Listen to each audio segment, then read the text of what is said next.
दोस्तों नमस्कार। Political communication कैसे किया जाता है अगर आपको सीखना है तो आपको मोदी जी से सीखना चाहिए। उनको ये पता है कि समाज में किस तरह की वोकेबलरी का इस्तेमाल किया जाए ताकि जैसा वो चाहते हैं पूरा का पूरा डिबेट उस तरफ शिफ्ट हो जाए। कल 15 अगस्त को मोदी जी ने एक नई वोकेबलरी दी भारत की राजनीति में और उसका नाम है दिमागी नक्सल। आज से पहले लोग क्या बात करते थे? अंधभक्त। अंधभक्त का कोई अल्टरनेट लोगों को समझ में नहीं आ रहा था। अब मोदी जी ने अंधभक्त के सामने एक दिमागी नक्सल नाम से एक और वोकेबलरी जारी कर दी। अब इससे पूरे मीडिया जगत में, यहां तक कि अंतरराष्ट्रीय मीडिया में भी इंटेलेक्चुअल नक्सलिस्ट को लेकर चर्चा शुरू हो गई। अब लोग जानने का ये प्रयास कर रहे हैं कि ये नक्सल क्या होता है और ये इंटेलेक्चुअल नक्सल क्या होता है, इसको आप कैसे पहचानें। दोस्तों, आपकी सुविधा के लिए मैंने एक एनालिसिस किया है जो मैं आपके लिए लेके आया। आपको 3 कैटेगरी में बांटा गया है समाज में। एक है दिमागी नक्सल, एक है अंधभक्त और तीसरा है संवैधानिक व्यक्ति। आज भारत का हर नागरिक इन 3 में से एक कैटेगरी में है। अब सवाल इस बात का है कि आप किस कैटेगरी में हैं। अगर मैं आपसे ये सीधा सवाल करूंगा तो आपका ईगो हर्ट हो सकता है, इसीलिए मैं सवाल को बदल रहा हूं। मैं पूछ रहा हूं आपका दोस्त क्या है इन तीनों में से। अब शायद आपको सुविधा होगी कि जितने आपके आसपास दोस्त हैं, चाहे वो पुरुष हो, महिलाएं हो, किसी भी जेंडर के हो, आप ये पता लगा सकते हैं कि वो तीनों में किस कैटेगरी में आता है। तो आज चर्चा का विषय यही रहेगा। बड़ा इंटरेस्टिंग एनालिसिस मैंने आपके लिए किया है। आप इस वीडियो को अंत तक देखिएगा और आपको वो मैं पैरामीटर बताऊंगा और वो आपके सामने एक पूरी मैं चेकलिस्ट रखूंगा, जिसको अगर आप समझेंगे और अपने आसपास मित्र मंडली में उसको अपनाएंगे तो आपको पता लग जाएगा कि किसको आप अंधभक्त बोल रहे हो, किसको आप दिमागी नक्सल बोल रहे हो, या कौन संवैधानिक व्यक्ति है। तो शुरुआत करते हैं इसकी, और ये आपसे निवेदन है कि इस वीडियो को आप शेयर करें और इस चैनल को सब्सक्राइब भी कर लें। सबसे पहले इंपॉर्टेंट बात ये आती है कि राजनीतिक नारों की बजाय व्यवहार और संविधान के आधार पर अगर हम लोगों को बांटने का प्रयास करें या समझने का प्रयास करें तो वो बेहतर होगा। क्योंकि पॉलिटिकल आइडियोलॉजी बदल सकती है लेकिन आदमी का व्यवहार और काम करने का तरीका शायद इतनी आसानी से नहीं बदलता है। अब सवाल इस बात का है कि इसकी डेफिनेशन क्या है। अंधभक्त और दिमागी नक्सल की ना तो कोई कानूनी डेफिनेशन है, ना इसकी कोई संवैधानिक श्रेणी है या क्लासिफिकेशन है। तो अब आप पता कैसे करें? इसके लिए मैंने आपके लिए एक एनालिसिस किया है कि अंधभक्त वर्सेस दिमागी नक्सल आप उनके व्यवहार से पहचान कर सकते हैं। पहले मैं आपके सामने अलग अलग पैरामीटर पे उनका एनालिसिस करूंगा। पहला मुद्दा आता है मूल मानसिकता। वो कैसे सोचते हैं। जो अंधभक्त होता है उसको लगता है नेता और दल जो भी करेगा बिल्कुल ठीक है, मुझे दिमाग नहीं लगाना, मेरा जो नेता बोलता है बस वही ठीक है। दूसरी तरफ जो दिमागी नक्सल है उसको ये लगता है कि जो भी हो रहा है वो गलत हो रहा है, जो भी इस देश में हो रहा है वो गलत है। ये है दिमागी नक्सल। उनको कहीं भी अच्छाई बुराई नहीं दिखती है, वो बैलेंस्ड व्यू नहीं ले सकते। जिस तरह से इसका बैलेंस्ड व्यू नहीं है, इनको लगता है जो सरकार कर रही है वो बिल्कुल ठीक है, तो दिमागी नक्सल को ये लगता है कि जो सरकार कर रही है वो सब गलत है। ये तरीके से आप पता लगा सकते हैं। दूसरा, सवाल पूछने की क्षमता। अंधभक्त जो होता है वो अपने नेता से कठिन सवाल नहीं पूछता। वो पूछेगा आप आम कैसा खाते हैं, आप कपड़े कैसे पहनते हैं, आपको कौन सा रंग पसंद है। वो काम की बात के अलावा सारे सवाल करेगा। वो उस नेता से उसकी जिम्मेवारी, उसकी अकाउंटेबिलिटी पे सवाल कभी नहीं करेगा। वो बाकी सब सवाल करेगा। वो होता है अंधभक्त। दूसरी तरफ सेना पुलिस संस्थाओं को हर मामले में संदिग्ध मान सकता है। कहने का मतलब ये है जो नक्सलाइट है, जो इंटेलेक्चुअल नक्सलाइट है, उसको हर काम के पीछे कोई ना कोई षड्यंत्र, कोई ना कोई कॉन्स्पिरेसी दिखती है। उसको लगता है सरकार ने ये जो निर्णय लिया इसके पीछे कोई साजिश है, अगर ये सिस्टम ने कोई काम किया उसके पीछे कोई और साजिश हो सकती है, उसके पीछे शायद अमेरिका का हाथ हो, उसके पीछे चीन का हाथ हो। उसको कभी भी सीधी बात समझ में नहीं आती, वो किसी भी चीज को फेस वैल्यू पे नहीं लेगा। ये बात आपको समझनी। अपनी विचारधारा की आलोचना। अब अपनी विचारधारा अगर है और मान लीजिए नेता ने कोई गलत काम कर दिया, तो कठिनाई है उसको स्वीकार करने में कि मेरा नेता गलत हो सकता है। उसको लगता है मेरा नेता तो भगवान, इसीलिए इस वर्ड में आता है ना अंधभक्त। उसको कोई समझ में नहीं आती बात, उसको लगता है जो कहा गया है वो सही है। जबकि जो इंटेलेक्चुअल नक्सलाइट है उसको लगता है कि साहब मेरी जो सोच है, मैं जो सोच रहा हूं बस वही ठीक है। उसकी आलोचना उसको पसंद नहीं। अगर आप उसको कहोगे कि भाई साहब आप जो बात कर रहे हो वो लॉजिकल नहीं है, उसको वो बात समझ में नहीं आती। उसको लगता है कि जो मैं सोच रहा हूं बस वही सही। इसको आप बोल सकते हो इंटेलेक्चुअल नक्सलाइट्स। ये आपके सामने बात समझ में आती है। इसके अलावा तथ्य बनाम विचार। आप एविडेंस देखोगे या आप आइडियोलॉजी देखोगे, दोनों में फर्क है। इसका मतलब पसंदीदा नैरेटिव अनुरूप तथ्य चुनता है। उसको लगता है कि नहीं साहब, आप देखोगे टीवी डिबेट में भी देश में 50 समस्याएं हैं। जो अंधभक्त हैं वो कभी भी समस्याओं की चर्चा नहीं करेंगे, वो सिर्फ ये बताएंगे कि सरकार ने अच्छे अच्छे काम क्या किए। उनको देश में कुछ भी खराब नहीं लगता है। दूसरी तरफ जो इंटेलेक्चुअल नक्सलाइट हैं, उनको लगता है कि जो जो काम सरकार ने किया उसमें क्या क्या खामियां हैं, उसको सिर्फ वही दिखता है। उसको ये नहीं समझ में आता कि देश में अच्छे काम भी हो। तो वो बिल्कुल अपने अनुसार एविडेंस इकट्ठे करता है। जो अंधभक्त है वो अपने आइडियोलॉजी के हिसाब से जो एविडेंस है वो इकट्ठे करता है। विरोधी व्यक्ति के प्रति रवैया। अगर मान लीजिए मैं आपकी बात से सहमत नहीं हूं तो मुझे तुरंत लेबल दे दिया जाएगा। अब कौन कैसा लेबल देगा ये आपके सामने। अगर आप अंधभक्त हैं तो आप क्या कहेंगे? आप देशद्रोही हैं, एंटी नेशनल हैं, आपको ये कहना शुरू कर दिया जाएगा। इसीलिए आप मीडिया में देखेंगे कि जो भी सरकार की आलोचना करता है उसको एंटी नेशनल बोलना शुरू कर दिया जाता है। दूसरी तरफ अगर आप इंटेलेक्चुअल आर्ग्यूमेंट के अलावा बात करते हैं तो बात करते हैं फांसीवाद, भक्त, तानाशाह। आप सुनना नहीं चाहते, आप डेमोक्रेसी के खिलाफ हैं। तो इस तरह कि जो अंधभक्त हैं उनको बोला जाएगा कि आप तानाशाह के सपोर्टर हैं, आप अंधभक्त हैं, आप फांसीवादी हैं। इस तरह के शब्दों का इस्तेमाल शुरू हो जाता है। तो कौन किन शब्दों का इस्तेमाल करता है इससे आपको पता लग सकता है कि उसकी मानसिकता क्या है। जहां तक बात है लोकतंत्र की समझ की, उसका मतलब यह है कि चुनाव जीतने वाले को लगभग हर निर्णय का अधिकार मान लिया जाता है।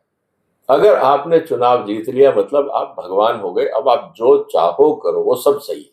अंधभक्त को लगता है कि साहब एक बार अगर हमें सत्ता मिल गई, अब हम राजा हो गए, हम भगवान हो गए, अब हमारे ऊपर किसी भी तरह का जो क्वेश्चन है वो वैलिड नहीं है। ये अंधभक्त की आर्ग्यूमेंट रहती है।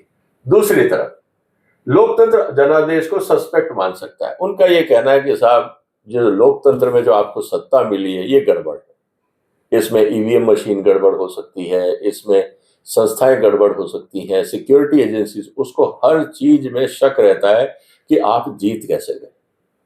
उसको हर चीज में शक रखता है। उसको ये लगता है कि अगर मैं नहीं जीता और सामने वाली पार्टी जीत गई, इसका मतलब ये है कि कुछ तो गड़बड़ है। उसको कोई चीज सीधी नहीं दिखती। जैसे अंधभक्त को लगता है कि सब चीजें ठीक हैं क्योंकि हम सत्ता में आ गए, तो जो हार जाता है और वो क्वेश्चन करता है तो उसको लगता है कि सब कुछ गलत है क्योंकि वो नहीं जीता। तो इसको आप इंटेलेक्चुअल नक्सलाइट बोल सकते हैं। रही बात डिसएग्रीमेंट की, असहमति को राष्ट्रीय नेता के विरोध में मानने का खतरा है। अगर आज मोदी जी कोई बात करते हैं और मैं कहता हूं I do not agree with Modi ji, आप मेरे बहुत सारे वीडियो देखिए, मैं कहता हूं कि मोदी जी आपने ये निर्णय सही नहीं लिया, उसके नीचे आपको ऐसे बहुत सारे लोगों के कमेंट मिल जाएंगे कि आप राष्ट्र विरोधी हो, आप मोदी विरोधी हो, आप एंटी विरोधी हो, आप कांग्रेस से मिल गए हो। वो तथ्यों पे बात नहीं करेंगे। उनको लगता है कि उनके भगवान को क्वेश्चन कर दिया और उनकी आत्मा डर जाती है। ऐसे लोग भी हैं। तो सवाल यह है कि वो डिफरेंस ऑफ ओपिनियन एक्सेप्ट कर ही नहीं सकते, वो है अंधभक्त। दूसरी तरफ बहुत सारे ऐसे लोग हैं, अगर मैं ये कहता हूं कि मोदी का ये निर्णय सही है, तो दूसरी तरह का क्रिटिसिज्म शुरू होता है कि आपको तो कुछ गलत दिखता ही नहीं, आप तो मोदी भक्त हैं, आप अगर जो भी कह रहे हो आप तो सरकार के चाटुकार हो, आपको गलत समझ ही नहीं आ रहा है। ये सब बातें फिर वो व्यक्ति कहने लगता है जो अपने आप को इंटेलेक्चुअल नक्सलाइट समझता है। अब हिंसा के प्रति दृष्टिकोण क्या है? हिंसा में क्या होता है कि हिंसक भाषा भीड़ की हिंसा को जस्टिफाई करने का खतरा रहता है।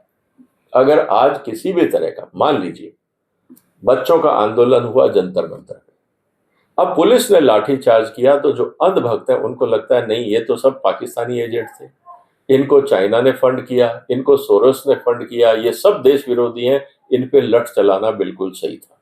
ये अंधभक्तों की आइडियोलॉजी है। दूसरी तरफ क्या होता है, राजनीतिक हिंसा को क्रांति के नाम पे जस्टिफाई करते हैं कि अगर किसान आंदोलन सड़कों पे हो रहा है, या किसान उग्र हो रहे हैं, या नेक्सलाइट्स मूवमेंट कहीं चल रहा है और वहां पे अगर एग्रेशन हो रहा है, तो उनको ये कहा जाता है कि साहब ये तो क्रांति है, ये देश में क्रांति की शुरुआत है, तो ये जो लोग हथियार उठा रहे हैं या कानून तोड़ रहे हैं ये सब क्रांतिकारी है। जो इंटेलेक्चुअल नक्सलाइट है ये उसका आर्ग्यूमेंट रहता है। अब कानून का स्थान कहां है? जो अंधभक्त है वो कानून कैसे समझता है, जो नक्सलाइट है वो कानून के बारे में क्या सोचता है? तो कानून में ये कहते हैं कि साहब जो मोदी साहब ने बोल दिया वो बिल्कुल सही है, ये अंधभक्त की कैटेगरी है। उसको संविधान से मतलब नहीं है, उसको देश के कानूनों से मतलब नहीं है, उसको और किसी से मतलब नहीं है।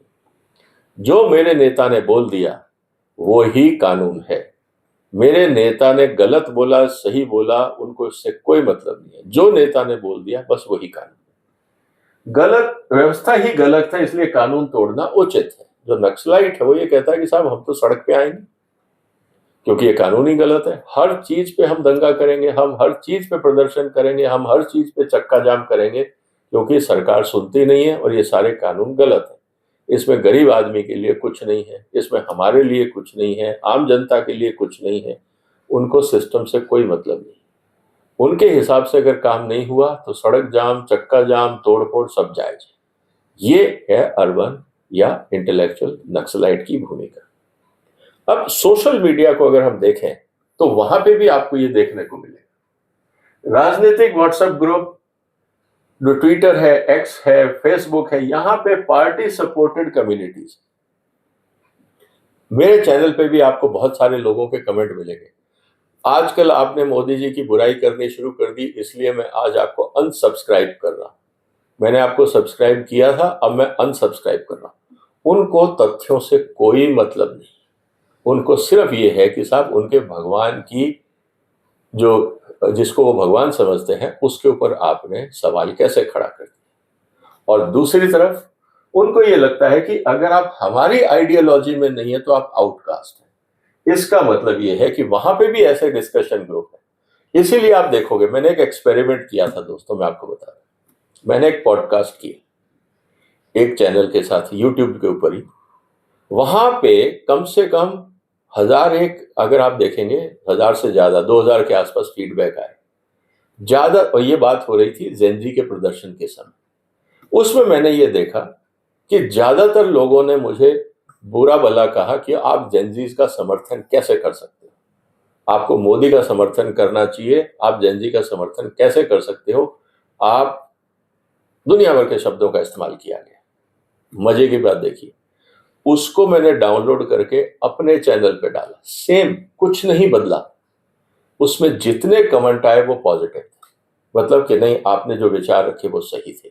इसका मतलब क्या है, ज्यादातर जो व्यूअर हैं वो प्री कंसीव्ड नोशन से आते हैं, उनको पता है कि उनको क्या सुनना है। इसीलिए आप देखोगे कि इनकी जो लॉयल्टीज है, ग्रुप फॉलोइंग है, और जो उसके नीचे जो फीडबैक है वो एक सा होता है।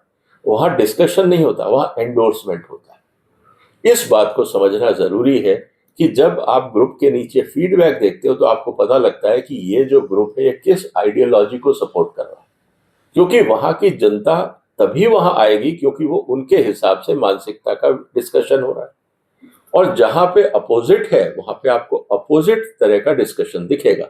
आप दोनों के एक दूसरे में अगर आप वीडियो पोस्ट कर दोगे ना, तो ये व्यूअरशिप कंफ्यूज हो जाएगी और फिर वो कहने लगती है कि साहब हमें नहीं पता आप कैसे बदल गए और इसीलिए हम अब आपको अनसब्सक्राइब करें। ये बहुत कॉमन फिनोमेना है, ये मेरा अपना एक्सपीरियंस है, मैं आपको बता सकता हूं। अब ऑनलाइन ये कहां मिल सकते हैं? दोनों के अपने अपने ग्रुप हैं। ये सिर्फ भौगोलिक सीमा तक नहीं है, अब सोशल मीडिया का जमाना है। इसमें खतरा क्या है? मुख्य खतरा ये है कि पर्सनैलिटी का मिस इन्फॉर्मेशन ऑफ पोलराइजेशन होता है, वहां पे अनभक्त हो जाते हैं। क्योंकि कुछ भी मोदी जी बोलेंगे वो सही है, मेरा नेता जो बोलेगा वो सही है। अगर उन्होंने बोला कि साहब मोदी है तो मुमकिन है, मतलब देश वही है, संविधान है तो मुमकिन है, इसकी बात हम नहीं करेंगे। कानून है तो मुमकिन है, हम इसकी बात नहीं करेंगे। मेरा नेता है तो वो मुमकिन कर देगा, ये होती है कल्ट पर्सनैलिटी। मिस इन्फॉर्मेशन, सही है या गलत उसकी परीक्षा नहीं की जाती। और पोलराइजेशन है, आप या तो मेरे साथ हैं या आप मेरे विरोधी हैं, इसके अलावा मुझे आपसे कुछ नहीं सुनना। इसी तरह से जो आइडियोलॉजिकल रेडिकलाइजेशन है, वो जो डीलेजिटिमाइज करता है कि अगर मान लीजिए बात हिंसा तक भी पहुंचे, सिक्योरिटी थ्रेट भी हो जाए, तो उसको लगता है तो आइडियोलॉजिकल मुद्दा है, इसमें सरकार के खिलाफ नहीं है, आइडियोलॉजिकल बात हो रही है। और कानूनी नजर से अगर देखें तो ना तो अंधभक्त होना गैर कानूनी है, ना दिमागी नक्सल होना गैर कानूनी, क्योंकि पहली बात तो इसकी परिभाषा नहीं है और दोनों अपने आप को फ्रीडम ऑफ एक्सप्रेशन में कवर कर लेते हैं। उनका ये कहना है कि साहब ये तो फ्रीडम ऑफ एक्सप्रेशन है, मैं अंधभक्त हूं, ये मेरा फ्रीडम ऑफ एक्सप्रेशन है, और जो नक्सली हैं, दिमागी नक्सली हैं, वो भी फ्रीडम ऑफ एक्सप्रेशन है। तो कानूनी रूप से कोई भी गैर कानूनी काम नहीं है आइडियोलॉजिकल लेवल पे। लेकिन ये अपराध कब बनता है? जब आप कानून तोड़ते हैं। हिंसा, धमकी, उकसावा, घृणा, अपराध, हेट स्पीच, जब आप ऐसी हरकतें करते हैं तब आप गैर कानूनी काम करते हैं। और यही स्थिति इंटेलेक्चुअल नक्सल्स की है कि जब वो कानून तोड़ते हैं, सड़क का घेराव करते हैं, पत्थरबाजी करते हैं, तब ये प्रॉब्लम खड़ी हो जाती है। तो सबसे इंपॉर्टेंट बात क्या है? असली फर्क, अंधभक्त जो होता है उसके लिए व्यक्ति संविधान से ऊपर है, और जो कट्टर विचारधारा वाला, जिसको हम इंटेलेक्चुअल नक्सलिस्ट बोल सकते हैं, उसके लिए उसकी आइडियोलॉजी संविधान से ऊपर होती है। उम्मीद है आपको ये बात क्लियर हो गई होगी। अब सवाल इस बात का है कि क्या समाज में दो ही तरह के लोग हैं? ऐसा नहीं है, एक तीसरी कैटेगरी जिसको मैं बोलता हूं संवैधानिक व्यक्ति। अब आप बोलेंगे समाज धीरे धीरे बट रहा है दो खेमों में, ये बात सही है, लेकिन इस समाज में जो मेजॉरिटी है वो आज भी मिडिल पाथ रखती है, वो लॉजिकल सोचती है। अब उसको आप कैसे पता करेंगे, इसको भी हम समझ लेते हैं। जो संवैधानिक व्यक्ति है वो संविधान को मानता है, वो ये कहता है कि जो संविधान में लिखा है, कानून में लिखा, वही ठीक है, मैं और किसी पे नहीं जाता, अगर ये कानून सम्मत है तो वो ठीक है। अपने पसंदीदा नेता की आलोचना भी कर सकता है। अब अगर कोई मेरे को पूछे आप किस कैटेगरी में आते हैं, ये जजमेंट मैं आप पे छोड़ता हूं, लेकिन मैंने मोदी जी पे भी सवाल किए, मैंने कांग्रेस पे भी सवाल किए, जो कानून बन रहे हैं मैंने उस पे भी सवाल किए। जब आपने डिजिटल पेमेंट के ऊपर टैक्स लगाने का कानून पास किया, तब मैंने कहा कि यह गलत निर्णय था मोदी सरकार का। जब आप FCRA का कानून लाए, तब मेरा यह कहना था कि यह निर्णय सही है, एक्सेप्ट एक क्लॉज के, प्रॉपर्टी का कैसे मैनेजमेंट किया जाए। दोनों बातें एक ही सरकार ने करी, दोनों कानून एक ही सरकार के थे, मैंने एक का समर्थन किया, एक का विरोध किया। क्यों? देश हित में मुझे क्या सही लगता है वो मैंने अपनी बात रखी। ना मैंने मोदी जी के फेवर की बात करी, नहीं तो मैं दोनों फेवर करता, या उनके अपोजिशन की बात करी, नहीं तो मैं दोनों का विरोध करता। ऐसा नहीं है।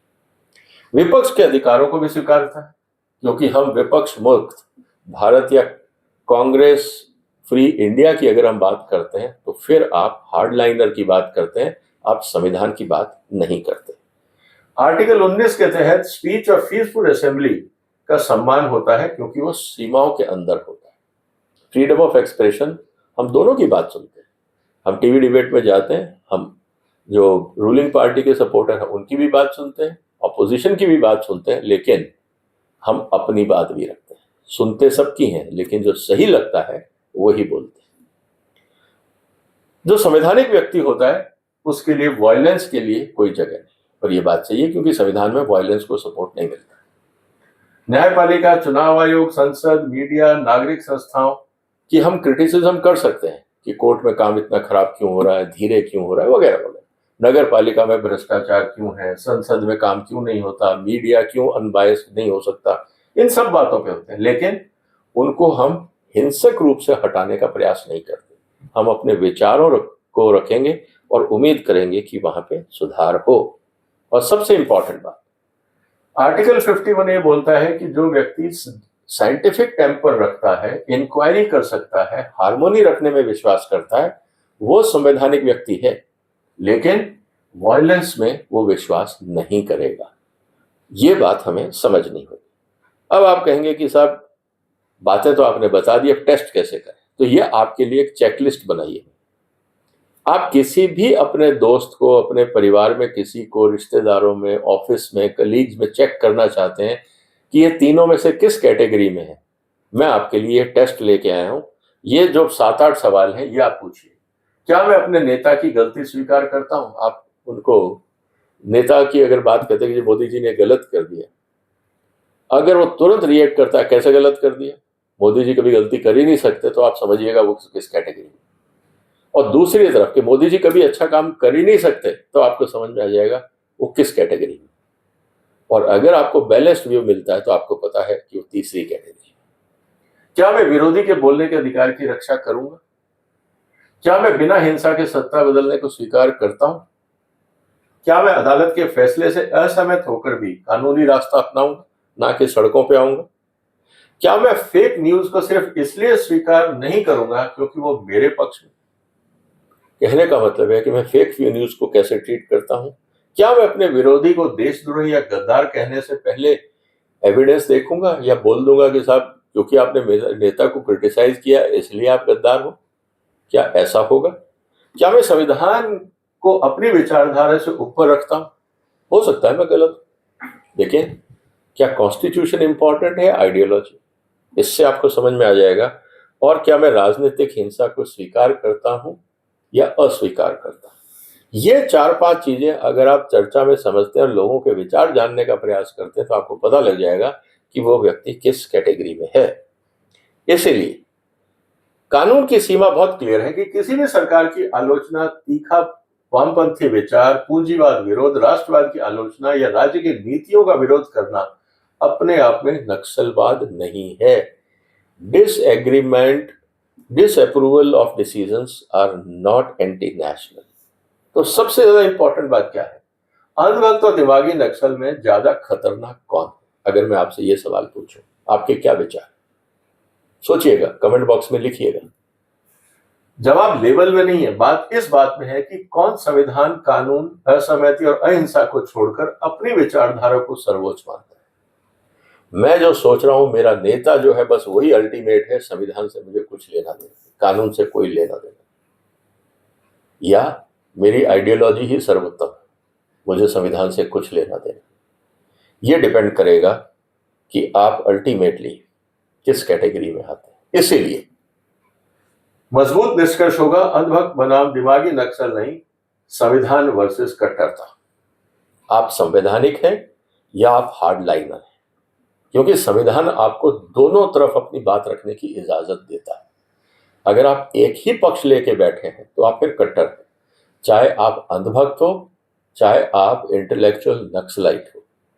अगर आपकी विचारधारा में तथ्यों को देखकर, सोच समझकर बात करने की क्षमता नहीं है, तो दोनों रूप में, दोनों कैटेगरी समाज के लिए खतरनाक है। आपको क्या लगता है? जो भी आपके विचार हो कमेंट बॉक्स में लिखिए। एक अच्छा नया शब्द आया था, मैंने सोचा इसकी व्याख्या की जाए, आप लोगों से चर्चा की जाए, इसलिए इस वीडियो को बनाया। जो भी आपके विचार हो कमेंट बॉक्स में लिखिए और इस वीडियो को शेयर करिए, चैनल को सब्सक्राइब करिए। फिर मुलाकात होगी एक और महत्वपूर्ण मुद्दे के साथ। तब तक अपना ध्यान रखिएगा। फिलहाल वंदे मातरम।